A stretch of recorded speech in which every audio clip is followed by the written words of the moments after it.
Hello everyone, I'm your teacher Harjeet, and today we will see the next topic, key development concept. The term development is often used interchangeable with growth and maturation, but these terms need to be carefully distinguished. जो term है development often इसको interchangeable किया जाता है, मतलब development को growth और maturation से कंपेयर किया जाता है या तीनों को एक ही मान लिया जाता है, but these term need to be carefully distinguish. इन तीनों टर्म्स को केयरफुली डिस्टिंग्विश करने की ज़रूरत है, मतलब अलग करने की ज़रूरत है, क्योंकि ये तीनों कॉन्सेप्ट बिल्कुल अलग हैं. तो पहले हम समझेंगे ग्रोथ के बारे में. Generally refers to the quantitative additions और change in the organic structures. For intrinsic, as we become older, the body size, height, weight, proportion of part of our body change in measurable ways. अब यहाँ पे क्या बोल रहा है कि generally जो ग्रोथ है वो रेफ़र होता है क्वांटिटिव एडिशंस के अंदर क्या आता है, चेंजेस आते हैं इन द ऑर्गेनिक स्ट्रक्चर. अब ऑर्गेनिक स्ट्रक्चर क्या, जो हमारी पूरी बॉडी है उसके अंदर क्या आते हैं, चेंजेस आते हैं. जैसे आपको पता ही है कि आपने बचपन में किसी बच्चे को देखा होगा जो आपके सामने ही बड़ा हुआ है. आप उसमें क्या देखते हो कि ग्रोथ देखते हो, कि हर महीने के अंदर उस बच्चे के अंदर ग्रोथ आती है और कुछ टाइम में वो बच्चा बड़ा हो जाता है. तो हम एक एग्जाम्पल को यहाँ पे कैसे देख रहे हैं कि मान लो जो बॉडी है वो क्या होती है, चेंज होती है, ओल्डर होती है, बड़ी होती है. हमारी बॉडी का साइज़ बढ़ता है, हाइट बढ़ती है, वेट बढ़ता है, बॉडी के पार्ट्स में, अलग अलग बॉडी के पार्ट्स में हमारे चेंजेस आते हैं. Also the vocabulary increase. जैसे आपने छोटे बच्चे को देखा होगा, पहले वो बाबा मामा ताता करता है, उसके बाद वो जैसे जैसे मिमिक करता है उसकी वोकेबलरी बढ़ना शुरू हो जाती है. तो इट्स मीन वोकेबलरी में भी ग्रोथ होती है, इंक्रीमेंट होता है. ये तो हो गया ग्रोथ. अब समझते हैं development. Development on the other hand is a broader term. तो डेवलपमेंट क्या है, ग्रोथ से ब्रॉडर मतलब बड़ा टर्म है, विच ऑफन इंक्लूड ग्रोथ, जिसमें ग्रोथ भी इंक्लूडेड होता है, but is use more to refer to functional and qualitative changes. जिसमें क्या रेफ़र किया जाता है, फंक्शनल और क्वालिटिव चेंजेस को रेफ़र किया जाता है, जिसमें कॉग्निटिव एबिलिटी आती है. कॉग्निटिव एबिलिटी हम बहुत बार समझ चुके हैं, जो हमारे थिंकिंग पैटर्न होते हैं. परसेप्चुअल एबिलिटीज़ होती है. परसेप्चुअल मतलब किसी भी इवेंट को देखकर हम किस तरीके का परसेप्शन बनाते हैं या मीनिंग क्रिएट करते हैं. कॉग्निटिव थिंकिंग प्रोसेस होता है, नॉलेज गेनिंग प्रोसेस होता है, उसमें सारा कॉग्निटिव एबिलिटीज़ आती हैं. किसी भी चीज़ को समझने की क्षमता कॉग्निटिव में आता है. फिर इन सब चीज़ों से हमारी पर्सनालिटी डेवलप होती है, इमोशनल डेवलपमेंट होता है, और सो ऑन. ये सब कुछ डेवलपमेंट के अंदर आता है, और जो ग्रोथ होता है वो डेवलपमेंट का एक पार्ट होता है. नेक्स्ट है आपका maturation. Is a term that refers to the natural unfold of changes with increasing age.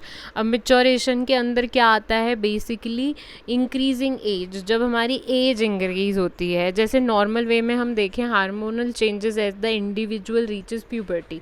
जब कोई इंडिविजुअल होता है वो क्या होता है, एक टाइम में, जैसे जब छोटा होता है, जब 12 साल का बच्चा होता है, वो 13 से 14 साल का जब पीरियड में एंटर करता है, तो वो प्यूबर्टी एज में एंटर करता है, वहाँ से वो ग्रो करने लगता है. An example of this can be seen in the breast development, which is influenced by release of the estrogen when a girl reaches adolescence. तो जब एक लड़की अडोलरेंस एज के अंदर आती है तो उसकी बॉडी में चेंजेस होने शुरू हो जाते हैं. प्यूबर्टी हेयर्स का डेवलपमेंट होता है. प्यूबर्टी हेयर्स मतलब उस लड़की की बॉडी में हेयर्स ग्रो करेंगे. सिमिलरली बॉय की बॉडी में भी डिफरेंट पार्ट्स में हेयर ग्रो करते हैं. जेनिटल एरियाज़ पर हेयर ग्रो करेंगे, उनके अंडर आर्म्स पर हेयर ग्रो करेंगे. लड़के को दाढ़ी मूंछ आना शुरू हो जाता है, चेस्ट पर बाल आना शुरू हो जाते हैं. गर्ल को भी जेनिटल एरियाज़ पर हेयर ग्रो करते हैं, अंडर आर्म्स में हेयर्स आना शुरू करते हैं. बॉय और गर्ल की बॉडी में चेंज आना शुरू हो जाता है, गर्ल को ब्रेस्ट डेवलपमेंट होना शुरू हो जाता है और पीरियड्स आना शुरू हो जाता है। बॉय के भी जेनिटल एरियाज़ जो होते हैं वो ग्रो करने लगते हैं और वॉइस जो होती है दोनों की उसमें चेंजेस आना शुरू हो जाता है। जो बॉय होता है उसकी वॉइस हैवी हो जाती है, गर्ल की वॉइस पतली होना शुरू हो जाती है। तो प्यूबर्टी में ये सारे चेंजेस आना शुरू हो जाते हैं। मैच्योरेशंस रेफर्स टू द चेंजेस, और गर्ल की बॉडी में बिकॉज हार्मोनल चेंजेस होते हैं, क्योंकि जब बच्चा प्यूबर्टी में एंटर करता है तो दोनों की बॉडी में हार्मोन्स चेंज होते, हार्मोन्स का रिलीज़ होना शुरू हो जाता है। गर्ल की बॉडी में एस्ट्रोजन रिलीज़ होता है। Maturation refers to the change which are primarily biological in nature. जो मैच्योरेशन होता है वो एक ऐसा प्रोसेस होता है प्राइमरीली जो बायोलॉजिकल होता है नेचर में, and occurs due to our genetic programme. Genetic programme के बारे में मैंने इससे पहले वाले चैप्टर में आपको पढ़ा चुकी हूँ। हमें हमारे पेरेंट्स से जीन्स मिलते हैं, ये जेनेटिक्स एक कोडिंग होती है, उस कोडिंग के हिसाब से हमारी बॉडी का डेवलपमेंट होता है, और जिस तरीके के जेनेटिक कोड हमें हमारे पेरेंट्स से मिले हुए होते हैं उस हिसाब से हमारी बॉडी का डेवलपमेंट होता है और मैच्योरेशन चेंजेस होना शुरू होते हैं हमारी बॉडी के अंदर। Are biological structures follow a predetermined course of change with time. जो हमारा बायोलॉजिकल स्ट्रक्चर होता है, पूरी जो हमारी बॉडी होती है वो pre determined course of change with time के हिसाब से जो पहले से डिटरमाइन किया हुआ कोर्स होता है, उसके पास कोड्स होते हैं, वो उसके हिसाब से हमारी बॉडी को डेवलप करता है। This can be seen in the development of teeth during childhood. आप देख सकते हो ये किस तरीके से बच्चे के जब दांत आते हैं, changes in body proportion with age provides an example of such predetermined universal traits. Changes आने लगते हैं बॉडी प्रपोर्शंस में, बॉडी के डिफरेंट पार्ट्स में चेंज आना शुरू हो जाता है। Such example, an example of such predetermined universal, ये एक यूनिवर्सल ट्रेड होता है। यूनिवर्स के किसी भी कोने में जो इंसान होते हैं उनमें ये बायोलॉजिकल चेंजेस आते ही हैं। The size of the head is रफली half of the whole body at birth. जो साइज़ होता है सर का वो रफली क्या होता है, हाफ ऑफ द बॉडी होता है। But the proportion keeps decreasing. और लेकिन जो प्रपोर्शन होता है वो क्या होता है, डिक्रीज़ होना शुरू हो जाता है, कम होना शुरू हो जाता है अनटिल एडल्टहुड। जो हमारा सर है वो और छोटा होना शुरू हो जाता है when it is less than 1/4 of the whole body. और जो हमारा सर है वो 1/4 हो जाता है पूरी बॉडी का। Therefore maturational changes in our body are primarily due to the aging process. तो हम इसे समझ सकते हैं जो मैच्योरेशन चेंज होते हैं हमारी बॉडी के अंदर प्राइमरीली वो एजिंग प्रोसेस के अंदर आते हैं, रेदर देन लर्निंग और other factors such as illness और इंजरी। ये लर्निंग और जो दूसरे फैक्टर्स होते हैं, इलनेस, इंजरी, उसमें नहीं आते हैं। मैच्योरेशन एजिंग प्रोसेस में आता है।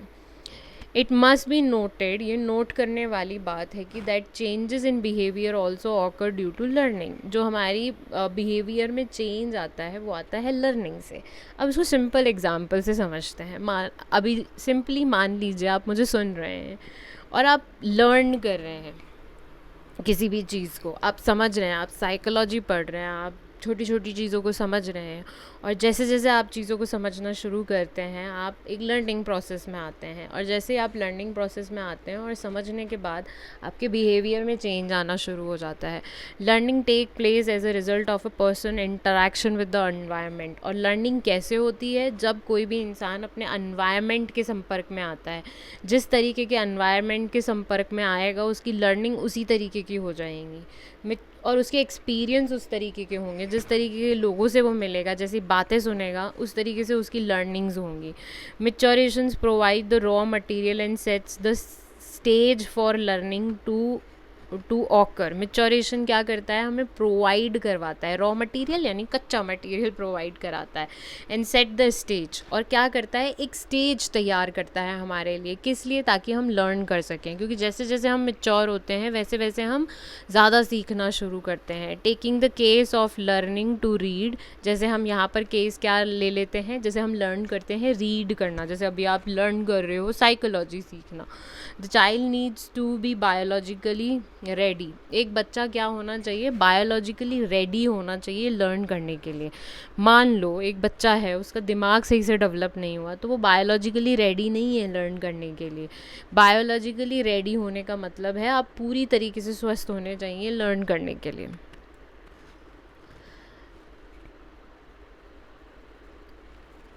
और यहाँ पे मैं एक छोटा एग्जांपल और देना चाहूँगी। बायोलॉजिकली रेडी मतलब जिन बच्चों का डेवलपमेंट लेट होता है, फिर उनके लिए डिफरेंट लर्निंग प्रोसेसेस तैयार किए जाते हैं। जैसे जिन बच्चों को रीडिंग राइटिंग डिसऑर्डर्स होते हैं, तो उनके लिए डिफरेंट प्रोसेसेस होते हैं लर्न करने के लिए। जिनको दिखता नहीं है बायोलॉजिकली, जो अंधे होते हैं, उनके लिए डिफरेंट प्रोसेस होता है लर्न करने का। जो बोल नहीं पाते हैं उनके लिए साइन लैंग्वेज होती है लर्न करने के लिए। तो क्योंकि अब हम ऐसी दुनिया और ऑरा में रहते हैं जहाँ पर हमारे पास डिफरेंट फैसिलिटीज़ हैं लर्न करने के लिए, डिसेबिलिटीज़ होते हुए भी। The eyes need to be develop properly, जैसे आइज़ हैं वो डेवलप होनी चाहिए properly. Focusing ability before a child can learn और रीड, मतलब जब बच्चा लर्न करना शुरू करे उससे पहले बच्चे की फोकस एबिलिटी डेवलप होनी चाहिए। इसका एग्जांपल दे दिया कि पहले के टाइम में ऐसा होता था कि जो बच्चे अंधे होते थे या हो जाते थे जो लोग, उनको लर्न करवाना बहुत मुश्किल होता था। लेकिन ब्रेल के आने के बाद उनको पढ़ाना लिखाना भी आज ईजी हो चुका है। Therefore maturation and learning jointly bring about changes in a personal behaviour. तो हम यहाँ पे ये बोल सकते हैं कि जो लर्निंग होती है और मेच्योरेशन होती है, जॉइंटली दोनों एक साथ काम करती हैं, bring about changes in a person behaviour, ताकि पर्सन के बिहेवियर में चेंजेस आए। किसके थ्रू? लर्निंग के थ्रू। अब बात करते हैं एवोल्यूशन के बारे में।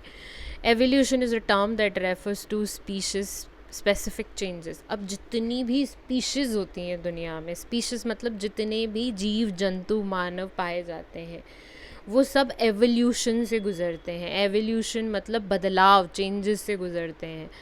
Evolutionary changes happen very gradually. जो एवोल्यूशन चेंजेस होते हैं वो बहुत ग्रेजुअली होते हैं and are passed on from one generation to other generation. और ये चेंजेस एक जनरेशन से दूसरी जनरेशन में पास होते हैं, so that the species is better equipped for survival, ताकि जितनी भी स्पीशीज़ हैं वो क्या कर सकें, सर्वाइव कर सकें। The evolution from apes to human, जैसे हमें पता है एवोल्यूशन बोला जाता है कि जो मानव है उनका एवोल्यूशन बंदरों से ऐप से हुआ है, बंदरों से नहीं सॉरी एप्स से हुआ है। Took place over a period of 14 million years. और ऐप से जो डेवलपमेंट हुआ तो वो 14 साल 14 नॉट 14 साल 14 मिलियन ईयर्स लगे हैं इस डेवलपमेंट में। Changes that occur to the level of species are called phylogenetics। जो चेंज होते हैं स्पीशीज़ के अंदर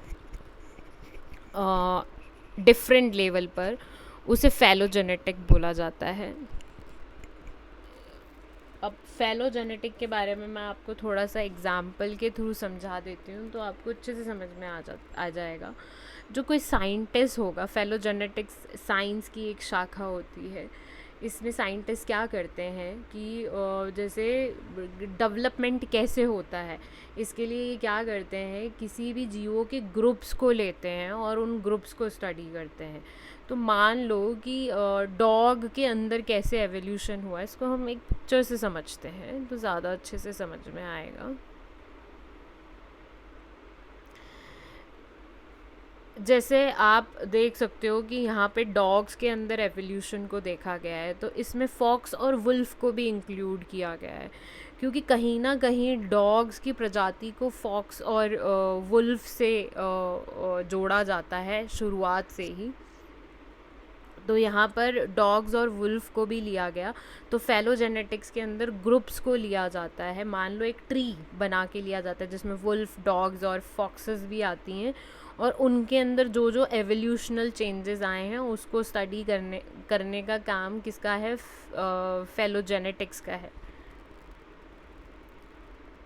उसके बाद किसी इंडिविजुअल के अंदर चेंजेस को देखने के लिए ऑन्टोजेनेटिक्स में स्टडी की जाती है। अब मान लो जैसे किसी इंसान के ऊपर स्टडी किया जा रहा है, तो गर्भ में बच्चा कैसे पलता है, एक सिंगल सेल से कैसे बड़ा होता है, फिर गर्भ से बाहर आता है, फिर कैसे डेवलपमेंट होता है उसका, सीखना शुरू करता है, बड़ा होना शुरू करता है, फिर प्यूबर्टी के अंदर आता है, प्यूबर्टी के बाद एडल्ट बनता है, एडल्ट के बाद ग्रो करता है। वो किसी एक इंडिविजुअल को देखना ऑन्टोजेनेटिक्स में आता है, पूरे ग्रुप को लेके पूरा स्टडी करना फेलोजेनेटिक्स में आता है।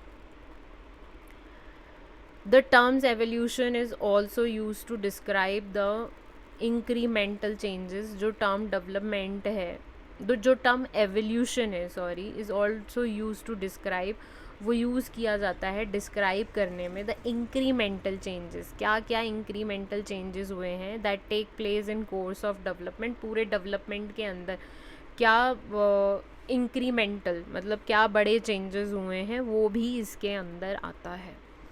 Now come to the next topic जो हम आई गेस बाद में करेंगे, आपका है characteristics of development. Next video में हम इसको देखेंगे। Till then bye, take care, keep smiling and keep learning. अगर कोई आपको इशू होता है please write down in the message box कि आपको क्या इश्यूज़ हो रहे हैं, क्या है कोई चीज़ जो कोई टॉपिक है वो समझ में नहीं आ रहा है, तो यू कैन मेंशन। और वन मोर थिंग, अगर आपको कोई वर्ड समझ में नहीं आता है, गो टू द गूगल, जल्दी से गूगल पे जाइए और उसको सर्च कीजिए, उसका मीनिंग फाइंड आउट कीजिए। और फिर भी आपको उसका मीनिंग नहीं समझ में आता है, आप मुझे लिखिए, I will help you out. Bye, take care बच्चा, keep smiling, keep learning and keep growing.